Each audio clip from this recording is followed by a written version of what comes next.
네, 성공투자 오후 증시의 정인성입니다. 수요일의 주주의 세계, 오늘은 와운의 박창윤 파트너와 함께 말씀 나눠보겠습니다. 어서 오세요. 네, 안녕하세요. 네, 자 오늘도 코스피가 강하고 코스닥이 약합니다. 자, 이 시각 특징주들을 하나하나 체크를 해볼까 해요. 오늘 네. 시장을 한번 다 짚어보자. 짧게 다 치고 가보도록 네, 하겠습니다. 어렵네요. 자, 먼저 큰 그림부터 볼까요? 오늘 네네. 기아차가 신고가입니다. 네, 그렇죠. 자동차, 모처럼 오늘 오름세를 보이고 있는데 왜 유독 현대차보다 기아차가 이렇게 강할까요? 현대차보다 기아차가 실적 서프라이즈가 훨씬 더 컸었죠. 그렇죠. 그러면서 기존의 신고가를 미리 돌파를 했었잖아요. 현대차는 따라가는 입장이고. 그렇기 때문에 선도주가 좀 더 강하다 이렇게 말씀드리겠습니다. 엔비디아와의 협력 소식, 이건 어느 정도의 모멘텀인가요? 일단은 자율주행 뭐 이런 쪽 관련해가지고 분명히 긍정적인 모멘텀이고요.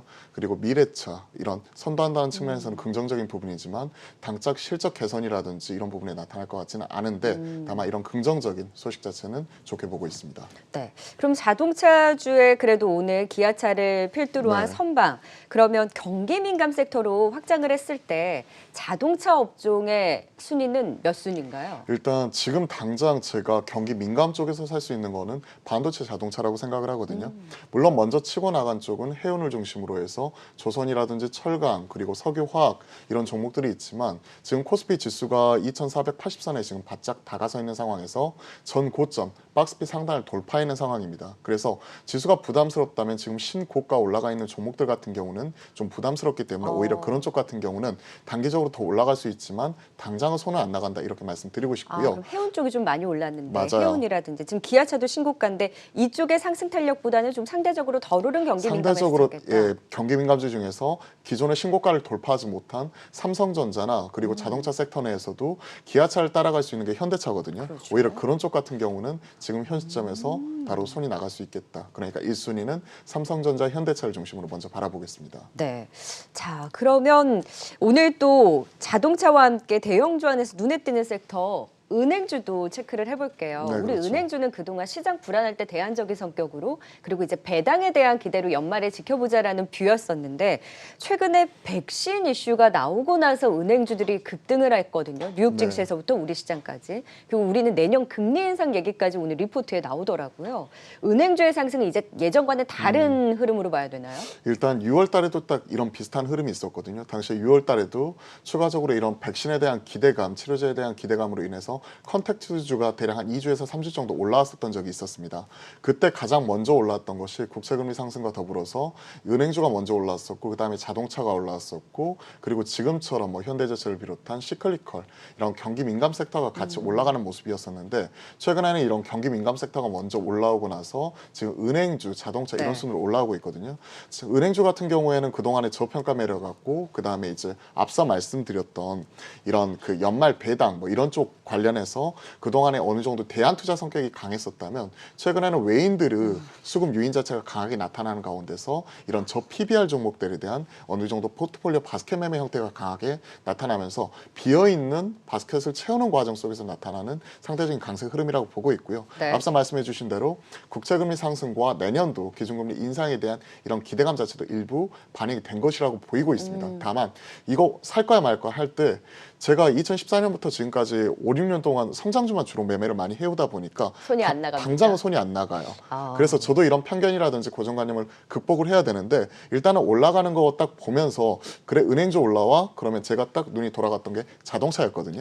그래서 이제 자동차 같은 경우로 1차적으로 눈이 가더라고요. 이건 좀 성향이신 거죠? 개인적인 성향의 차이입니다. 근데 은행주는 좀 더 갈 수 있을 것 같아요. 왜? 지금은 수급키는 개인이 아니라 외인들이 지고 있고 외인들이 많이 사는 쪽을 봐야 되겠죠. 근데 지금 코스피가 박스권 상단을 돌파했잖아요. 네, 그런데도 그렇죠. 여기에서도 지금 외인의 매수가 들어올 때 올라오는 은행주가 얼마나 더 갈 수 있는 건가요? 일단은 추가적인 업사이드 자체는 뭐 PBR 같은 경우에 좀 더 체크를 해보아야겠지만 보통 통상적으로 우리가 이런 경향이 있었죠. 0.3배 싸다, 0.4배에서 0.6배까지 대략 한 50% 정도 업사이드 보고 그동안에 플레이 해왔었어요. 네. 그리고 0.6배 가면 어김없이 두들겨 맞았다가 0.4배 내려가면 그때 다시 관심 가져볼까 뭐 이런 성향이었었거든요. 네. 일단 실적이라든지 이런 부분 잘 나왔고 PBR 단에서는 제가 봤을 때 지금 0.4배 전후에서 올라오고 있기 때문에 여기서 추가적으로 한 30% 이상 업사이드는 있다고 생각을 하고 있습니다. 30%요? 네, 30% 이상 업사이드는. 30%요?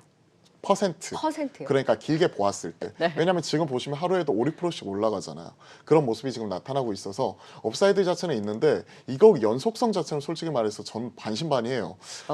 그렇기 때문에 저는 이런 쪽보다는 전 내년도 지수 이 상단이 좀 어느 정도 지금 돌파한 상황이에요. 박스권 상단이니까. 근데 그게 박스피 상단 자체를 지금 돌파를 했잖아요. 근데 네. 코스닥 같은 경우에는 그 상단 자체가 905포인트인데 아직 절반도 못 네. 왔어요. 그러니까 코스피의 상대적 강세가 지속이 되고 있는 것 자체는 맞는데, 그리고 외인은 수급이 있고 은행주 많이 사는 것 자체는 맞는데, 여기서 신고가 나는 걸 따라가야 되느냐. 그리고 그러니까요. 상단을 찍고 나서 혹시나 떨어지지 않을까 하는 두려움, 이런 부분도 분명히 있거든요. 근데 제가 여쭤본 것도 지수의 상단에 대한 부담이 있기 때문에 이런 지수 관련해서 조금 더 연동되는 이런 은행주들은 추가 상승 여력에 대해서 좀 제한적일 수 있지 않을까라는 측면에서 여쭤본 거예요. 오히려 그런데 외인들의 수급이라든지 이런 부분을 보면 좀 더 올라갈 수 올라갈 있는 수는 룸 있다. 자체는 있다. 룸 자체는 있다. 그리고 게임은 지금 룰 자체가 바뀌어가고 있잖아요. 지금 시컬리컬이라든지 그동안에 그동안 바스켓을 많이 비워놨었던, 네. 소위 말해서 빈집털이 들어올 수 있는 이런 종목들이 워낙 단기적으로 급등하는 모습을 우리가 지난 그 9월 달이었나요? 네. 원택트 무너지면서 은행주 올라왔을 때 단기적으로 한 20%씩 올라오는 걸 보았기 때문에 그런 것들을 생각해 보면 저는 업사이드는 있다고 생각을 합니다. 제가 30%에 깜짝 놀랐었거든요, 네, 그렇죠. 방금. 네, 그래서 은행주가 추가 상승 여력에 대해서도 분명 긍정적이기는 하나 성향상 매매 관점으로 봤을 땐 은행주보다는 경기 민감 섹터를 오히려 보겠다. 근데 네, 그 경기 그렇죠. 민감 섹터에서도 지금 어느 정도 지수 상단에 있는 상황에서 신고가가 난 종목보다는 상대적으로 오르지 않았던 자동차에서도 기아차보다는 현대차, 그 지수상에서도 움직이지 않았던 오히려 삼성전자를 최선호의 또 섹터와 종목으로 꼽아 주셨습니다. 자, 이번에는 컨택트 주로 갑니다. 어제 오늘 네. 강한데 많은 분들이 여행, 그 면세점, 카지노 이런 쪽은 이슈에 좀 단기적으로 오른 부분이어서 차익 실현을 하자는 뷰가 많았거든요. 동의하세요? 어제 정확하게 딱 그랬었죠. 네. 그리고 오늘 그걸 딱 잡아먹고 반대되는 양상이 나오고 있는데, 일단 저 올라오면 좀 팔아야 된다고 생각을 해요. 같은 뷰시네요. 같은 뷰입니다. 여행, 항공, 카지노, 면세점 생각을 해보세요. 지금 미국에서 일일 확진자 수 20만 명입니다. 아, 맞아요. 당장 돌아다닐 수 있는 상황 자체가 아닌데, 지금 우리가 얘기하고 있는 그 치료제나 백신 같은 경우에 지금 현재 접종 시기, 그러니까 우리가 생활로 다가오기까지는 최소한 내년 말이니까 1년 이상 시간이 필요하거든요. 그런 것들을 봤었을 때 주가가 너무나 과민 반응하고 있는 것 아닌가, 이런 생각을 가지고 있어서요. 오히려 지금은 역발상으로 생각을 해야 되는 것 아닌가 생각을 해요. 그 빠지는 진단 키트 볼까요? 진단 키트라든지 아니면 이와 관련된 코로나 관련된 종목들이 단기간에 한 30%씩 빠진 종목들이 있거든요. 그런 종목들은 저가 매수 이런 부분에서 좀 체크를 해보겠습니다. 그럼 진단키트 관련주를 들고 계신 분들은 사실 어제 오늘 급락이 너무 심해서 지금 단기적으로 30%까지 급락한 맞아요. 종목도 있다고 말씀해 주셨잖아요. 그러면 이거를 내가 손절을 해야 되나 고민하시는 분들은 일단 신규 확진자 수가 계속 확산이 되고 있으니 지금은 좀 버텨보자. 지금은 버텨야 될 것 같아요. 신규 매수 관점은 오히려 또 볼 수 있다. 신규, 그러니까 소위 물을 탄다는 거죠. 그런 부분에서는 좀 물을 타는 타이밍을 좀 잡아봐야 될 것 같은데, 지금은 솔직히 말해서 좀 떨어지는 칼날이잖아요. 그래서 손이 너무나 아프기 때문에 이런 부분에 대해서는 좀 망설여지는 게 사실입니다. 최소한 밑꼬리가 달리면서 세게 올라간다든지 첫 양봉이나 두 번째 양봉이 뜰 때 이런 부분을 좀 노려봐야 되는 것 아닌가 생각을 하고 있고요. 네.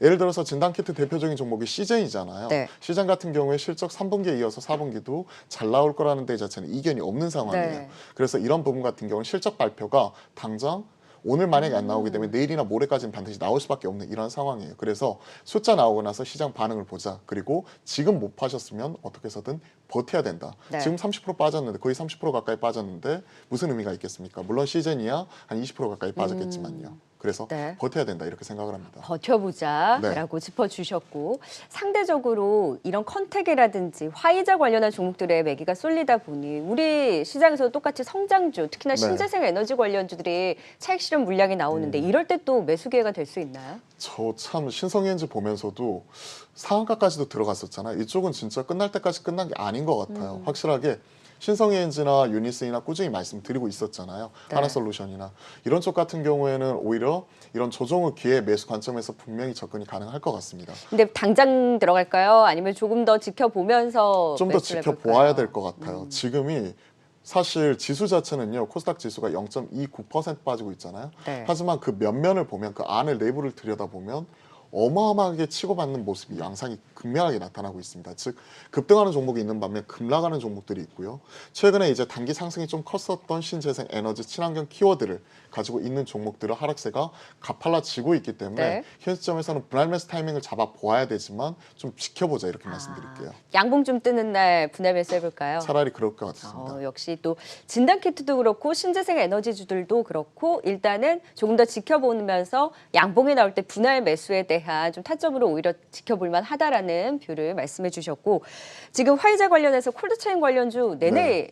말씀을 드렸는데 그렇죠. 지금 윗골을 달고 쭉 내려오는 종목도 있고 대한과학 같은 경우는 그래도 탄력 유지하고 KPX 생명과학도 상한가를 또 유지를 하고 있습니다. 콜드체인 관련주보다는 여기는 이제 납품하는 업체이긴 합니다만 그리고 새롭게 올라오는 투비소프트가 강한데 이쪽은 추격 매수는 좀 자제하자라는 뷰가 많더라고요. 사실 어제 뭐 상한가 갔고 최근에 계속 상한가 이어지고 있는데 여기서 상한가 따라잡겠다고 올려놓는다 손 치더라도 네. 실제 매수가 쉽지가 않은 상황이고요. 그리고 이 외에 동아소시오 홀딩스라든지 녹십자 랩셀이라든지 여타 콜드체인 관련주들 같은 경우는 큰 폭의 차익 실현이 지금 나오고 있는 네. 상황이에요. 그래서 분명히 조심해야 되는 상황 자체는 맞는 것 같다. 그리고 오늘 보면요. WHO에서 화이자 백신 자체의 마이너스 70도 냉장 보관에서 여기에 따른 이제 접종이라든지 유통 이런 과정이 쉽지가 않을 것 네. 같다고 분명히 밝혔거든요. 그에 따라서 분명히 어느 정도 이런 콜드체인 관련주들 관심도는 분명히 있지만요. 사실 이런 것들 같은 경우 현실화되기까지는 이격 자체가 상당히 클 것 같아요. 네. 그래서 이런 부분 같은 경우 뉴스에 차익 실현하는 움직임이 나오고 있는데 여기에 동참하는 게 맞는 것 같습니다. 그럼 여기서 더 찾아볼 만한 종목은 없어요? 콜드체인 관련해서는 개인적으로 좀 다른 관점인데요. 오히려 저는 항공주 중에서 대한항공 같은 경우 긍정적으로 보고 있습니다. 저희 빅샷의 이 최성민 앵커께도 대한항공 관심 갖고 계시더라고요. 대한항공 같은 경우에 전 다른 관점에서 봐요. 그러니까 실적 같은 경우 이번에 발표를 했었죠.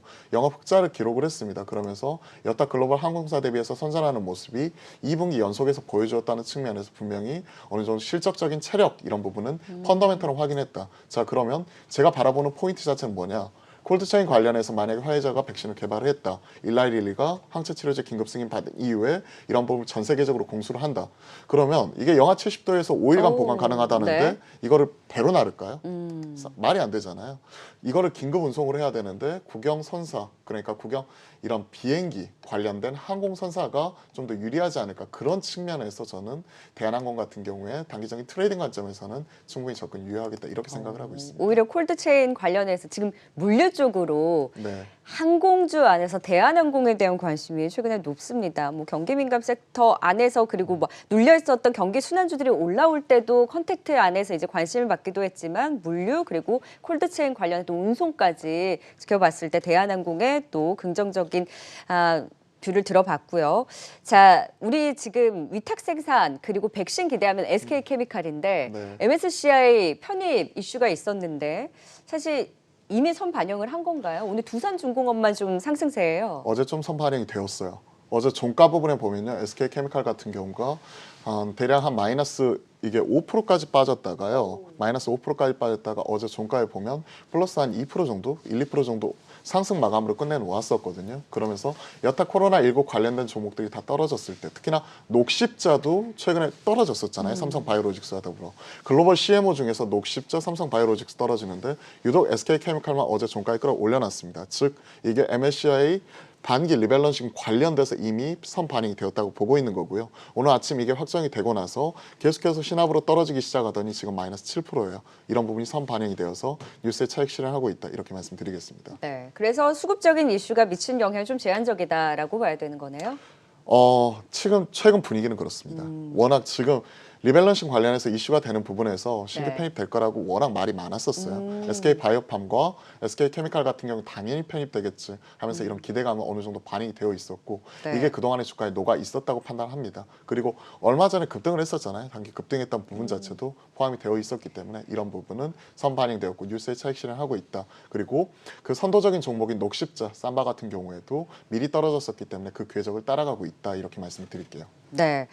자, 제가 오늘 시장에서 특징적인 건 다 짚어보려고 좀 욕심을 냈는데 네. 빠뜨린 게 셀트리온. 우리 셀트리온 얘기 안 했어요. 셀트리온이 올 연말에 항체 치료제를 선보이겠다라고 하면서 오늘 셀트리온 그룹주 그리고 원료의약품 업체 이제 대정화금까지 급등이 나오는데 네. 셀트리온도 이런 화이자와 함께 이 반열에 들 수 있을까요?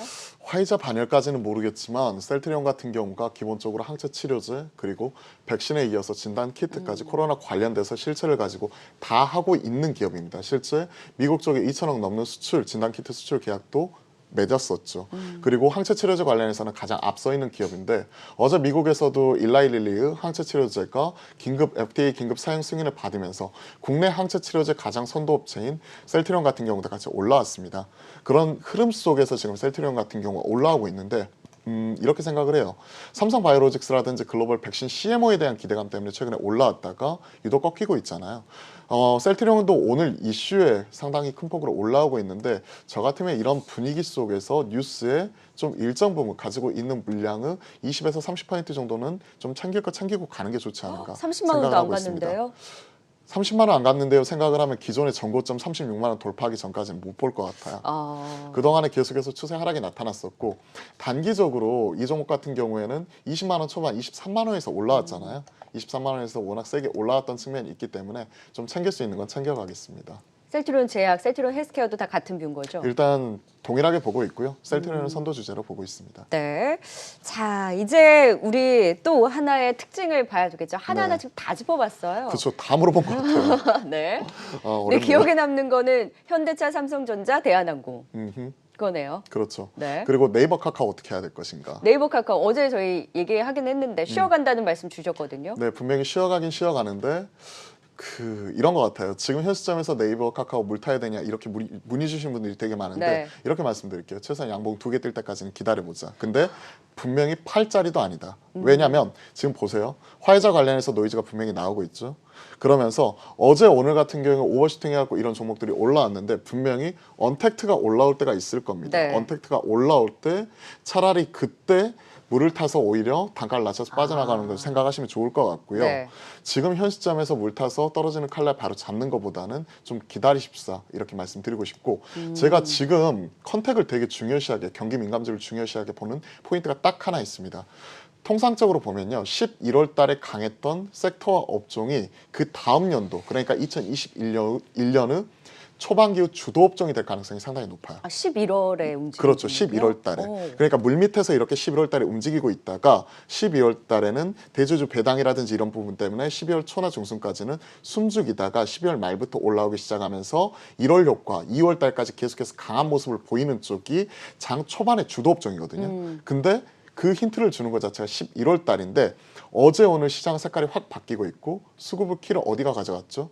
올해는 유동성 뿌려놓고 개인들의 수급의 키를 짚고 있으면서 개인이 주인이었잖아요. 근데 지금은 외인들이 주인입니다. 네. 그러면 지금은 이제 중소형주가 아니라 중대형주로 넘어가야 되고 코스닥보다는 코스피를 봐야 되고 유동성에 이어서 성장성이 높은 종목보다는 이제는 실적이 나오는 쪽을 봐야 됩니다. 그러면 앞서 말했던 대로 반도체, 자동차, 일부 금융, 화학 이런 쪽이 주도주가 되지 않을까 생각을 해요. 그래서 이런 쪽을 지금부터 미리 포지셔닝 해놓으십사. 시장의 룰이 바뀌고 있다. 이렇게 말씀을 드려볼게요. 대형주를 일단 봐야 된다는 거예요. 네, 그런 거죠. 경기 순환 섹터를 중심으로 지켜보자라는 시장의 전체적인 뷰까지 말씀해 주셨습니다. 저한테 오늘 질문 많이 한다고 한숨 쉬시더니 제가 물어보지 않는 네이버 카카오까지 말씀을 해주셨어요. 빠뜨린 게 뭐 있냐고 물어보셨잖아요. 네. 자, 이제 그렇죠. 그러면 화장품주 얘기하죠. 광군제예요. 11월 네. 11일. 근데 네. 화장품주도 이렇게 반응 없을 수 있어요? 광군제 1차 판매가 있었었고 그때 당시에 LG생활건강 후가 신기록을 세웠죠. 그러면서 일부 좀 반응이 나왔었죠. 그리고 나서 실제 광군제 뚜껑 열렸는데 오늘 반응은 어떤가요? 오히려 빠지고 있죠. 시장 목소리에 귀를 기울이십시오. 그러니까 내가 생각하는 것보다 시장이 지금 현 시점에서 차익 실현이 나오고 있다 이런 부분이 있으면 여기에 맞춰서 반응하는 게 맞는 것 같습니다. 즉 네. 현 시점에서는 화장품 어느 정도 소비 내수 유통까지 이렇게 쭉 돌아갈 수는 있는데 그 차례까지 지금 오지 않고 있어요. 그렇기 때문에 오히려 가지고 계신 분들은 광고제 이슈에 오늘 내일 같은 경우에 좀 차익 실현하시고요. 만약에 물려 있다 그러면 좀 비중을 줄이십사 말씀드리고 싶고 그럼 타이밍이 언제쯤 올 것 같느냐? 지금 좀 올랐는데요? 이런 제로투세븐이나 일부 좀 올라오고 있는데요. 지금 보시면 안 좋다고 얘기하니까 제 말을 들었나요? 지금 네, 토니모리 올리는 것 이츠한볼 같아요. 한국 화장품 그러니까 중소형 브랜드샵이야. 그러니까 우리가 생각하는 화장품, 면세점, 여행, 항공, 카지노 이런 쪽 같은 경우에는요. 오히려 저 같으면 좀 줄여나가겠습니다. 오른 게 없는데 줄여요? 사실 기대감이 줄을 섰거든요. 미리. 줄을 선 사람들 있을 것이고 시장에서 반응이 없어요. 그러니까 우리가 광군제 기대해가지고 샀어요. 근데 광군지에서 반응이 없습니다. 그럼 어떻게 해야 될까요? 팔아야죠. 그죠? 우리가 샀던 논리 자체가 사라지는데요.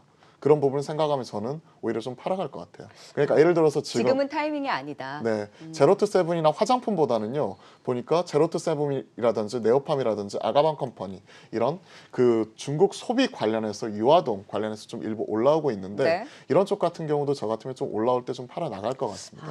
아직은 소비주에 대한 관심까지 확산되기에는 좀 이르다라는. 이쪽 타이밍은요, 오히려 시진핑 그 중국 주석의 주석의 방안. 방안 이 부분 자체가 12월 달에 있을까 말까 아우. 이 부분을 포인트를 잡을 것 같은데 한한령 해제된다 이게 거의 우리나라 민간 신앙 같아요. 토탈. 그러니까 민간 신앙 같이 된다는 말만 지금 근 2년째 듣고 있는데 네. 현실화 되었을 때 그때 관심을 갖고요. 실적 잘 나온다 이런 부분 나오게 되면 그때 가서 오히려 체크를 해보는데 아직까지는 모르겠습니다. 네. 이쪽은. 네. 알겠습니다. 일단 중국 소비주, 특히 화장품주에 대해서는 다소 보수적인 관점으로 조금 더 기다려야 한다. 오히려 올라올 때마다 비중을 줄여야 된다라는 뷰까지 시진핑 주석의 방안에 대한 이슈로 반영이 될 때까지는 지켜보자라고 짚어주셨고요. 자, 오늘의 종목 픽으로 짚어봅니다. 시장 다 봤어요, 오늘. 이제 종목 봐야죠. 네. 진짜 제가 오늘 종목 가져오면서 고민을 되게 많이 했어요. 개인적으로 시장의 색깔 룰이 완전히 바뀌어가고 있는데 현 시점에서 그러면 올라가고 있는 종목에 줄을 서야 되느냐 아니면 많이 떨어져 있는 종목을 역발상으로 접근을 해야 될 것인가 여기에 대해서 고민을 많이 했습니다. 앞서 코로나19 진단키트라든지 관련된 종목 중에서 많이 떨어져 있는 종목이 있다고 말씀드렸죠. 그중에서 제일 많이 떨어져 있는 종목 오늘 가져와 보았습니다. 오늘 말씀드리고 싶은 종목은 바로 메가이CS예요. 대형주 장세에서 지금 메가이CS 갖고 오신 겁니까? 그러니까 단기적인 그 기술적 반등을 염두에 두고 있습니다. 그러니까 시황 뷰가 아니라 이제 단기적인 단기 관점에서 트레이딩 종목. 관점이에요. 트레이딩 관점에서 비를 보고 있고요. 이 종목 같은 경우는 아직 양봉이 뜨지는 않았어요. 하지만 단기적으로 고점 대비해서 이틀 만에 지금 30%가 빠졌거든요. 그리고 앞서 실적을 확인을 했었는데 실적 같은 경우는 상당히 잘 나왔습니다. 매출 236억에 영업이익 119억 기록을 하면서 영업이익률은 50%가 넘어갔고 전년 동기 대비해서 실적은 무려 8배가 넘게 좋게 나왔습니다. 오케이, 실적이라든지 이런 부분 선 반영된 것 오케이, 이것까지는 알겠어. 근데 제가 바라보고 있는 포인트는 무엇이냐면 10월 달에 뉴스라든지 이런 부분을 잘 찾아보시면 지금 생산 설비를 확장을 하고 있고 미리 지금 현 시점에서 인공호흡비라든지 이런 부분 수요에 맞춰서 대응하기 위해서 선제 생산 자체를 상당히 많이 해놓았어요. 네. 이게 언제쯤 나가는지 이걸 포인트로 바라보시면 될 것 같아요. 그리고 두 번째, 앞서 제가 뉴스에서 체크해 드렸다시피 미국에서 코로나19 확진자가 20만 명입니다. 그리고 유럽도 마찬가지로 급증하고 있죠. 그쪽에 실질적으로 인공호흡기 들어가고 있는 업체를 생각을 해보면 메가이CS가 국내에서는 거의 유일하거든요. 네. 이런 부분을 생각을 해보면 이런 부분 같이 한번 체크를 해보게 될 것 같고 근데 좀 기다렸다고 매수하자고 그러시지 않으셨어요? 양봉 뜨면 빨간불 나왔었을 때 이런 부분이 있어서요. 이런 부분 체크를 하고 있고 오늘 좀 밑꼬리가 세게 달리고 있어가지고 이런 부분 좀 긍정적으로 보고 있어요. 그러니까 네. 전 이거예요. 역발상적으로 지금 화이자라든지 일라일레일 관련해서 분명히 노이즈가 나오면서 많이 올랐었던 동결건조기라든지 이런 쪽에서 일부 차익 실현 나오는 쪽이 있잖아요. 콜드체인에서. 그러면 그 반사익으로서 많이 빠졌었던 쪽이 올라가지 않을까. 그러면 이틀 만에 30% 빠졌던 종목이 세게 갈 수 있지 않을까 싶어서 네. 이런 부분과 아까 미국에서 코로나19 20만 명 이런 부분과 화이자의 이런 노이즈 이런 부분을 종합적으로 고려해 보면 분명히 트레이딩 바이 관점에서는 단기 먹을 거는 있겠다. 이 자리에서는 이렇게 네. 생각을 하고 있고요. 바로 목표가 손절가 말씀을 드리면 거의 한 3만 원대 후반에서 2만 원대 중반까지 떨어졌습니다. 한 만 원 넘게 떨어졌는데요. 절반 정도, 한 5천 원 정도 올라가는 것 밑에 저점에서 딱 대입을 해보면 대략 한 3만 4천 원 정도 나오거든요. 네. 목표가 3만 4천 원에 손절가는 2만 8,500원 이렇게 짧게 말씀을 드려보겠습니다. 네, 방송 보시면서 궁금한 점 카톡이나 유튜브로도 도와주신다고요? 네, 맞습니다. 카카오톡 채널이라든지 그다음에 유튜브 뭐 이런 쪽을 통해서요. 제가 매일 아침에 시황과 종목을 누구나 보실 수 있게끔 무료로 올려드리고 있습니다. 그렇기 때문에 유튜브에 혹은 카카오톡 채널에 박창윤 혹은 발주맨 박창윤 검색해 보시면 제가 매일매일 시황과 종목 고민하는 것도 올려드리니까요. 이런 부분 확인해 보시면 좋을 것 같습니다. 네, 오늘의 종목픽 메가이CS 목표가 34,000원까지 제시해 주신 만큼 또 종목도 지켜보도록 하겠습니다. 주주의 세계 와우넷 박창윤 파트너였습니다. 고맙습니다. 감사합니다.